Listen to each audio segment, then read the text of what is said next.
Good day. It's been a minute, but the messages have been coming and I have videos that are lined up to be released. I don't know when I'm going to release them, but here we are. We are going to tap into the divine feminine and the divine masculine connection, right?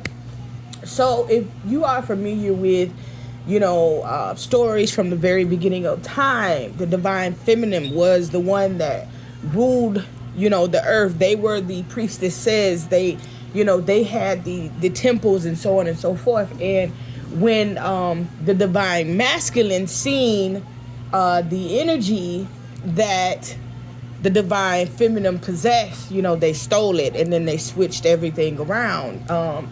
And so therefore, especially in places like Africa, the divine masculine energy is upheld to be higher than the divine feminine, which that's not the case, right?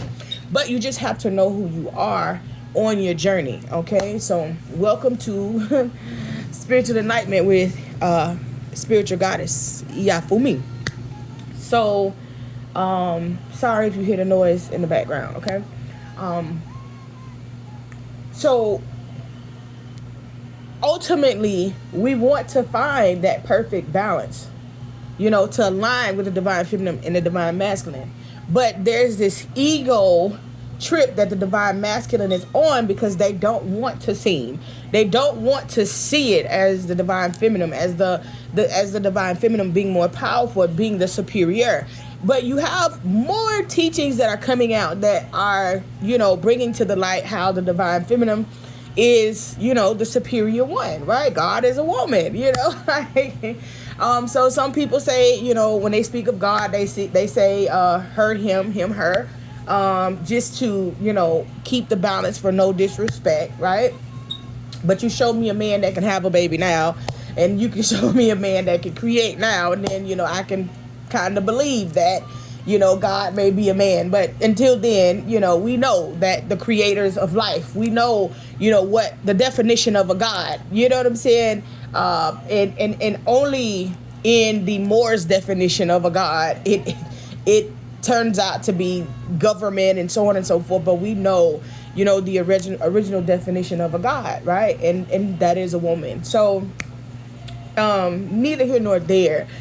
We still respect our divine masculine, right? We still uphold our divine masculine. And the thing about choosing a partner, a true divine masculine, a divine masculine can have all of the traits that you want them to have. But the one trait that we don't pay attention to, right, is that of the original divine feminine and the divine masculine curse, okay? A lot of divine masculine want, or they will gravitate to a woman that needs them, okay? And that's perfectly fine, like that's perfectly fine for them. But when you are a true divine feminine and you have stepped into your ashe, you can recognize that. So a man can have two women, right? One that needs him and one that doesn't, right? But one that can also lead him. The man will, by nature, if he is not in his true divine masculine, will go to the woman that needs him so that he can feel superior, okay? The one that is going to lead him and the one that's on his level and the one that he can, reach new heights, that's the one that he's going to pull away from.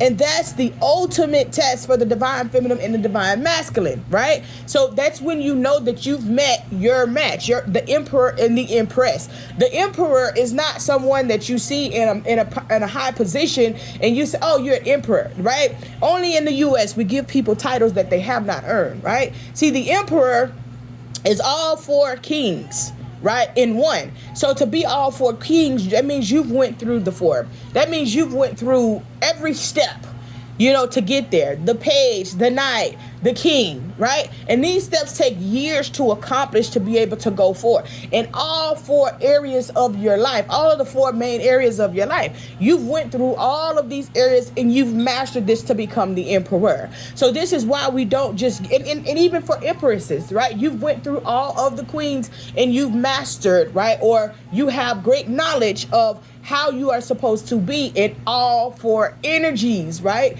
And so therefore you lead with a pure heart and you know what you have to do. So a lot of people walk around with titles that they have not earned, and therefore when you sit back and I hear women say, well, you know, this, she doesn't have anything on me, or she's not this and she's not that. Stop looking at the divine feminine energy and being upset with the divine feminine energy. It's the divine masculine energy that you chose. That divine masculine has not stepped into his true power, right? So he's still looking for someone to be more superior than. So the true divine masculine, and they're far and few out here. All right, and that's the hard part. So when you get one, you got to hold on to them. They far and few to have that divine masculine to say, okay, I see you, and I know that, I got feelings, and I know that you need help, but I'm not gonna trump my empress, right?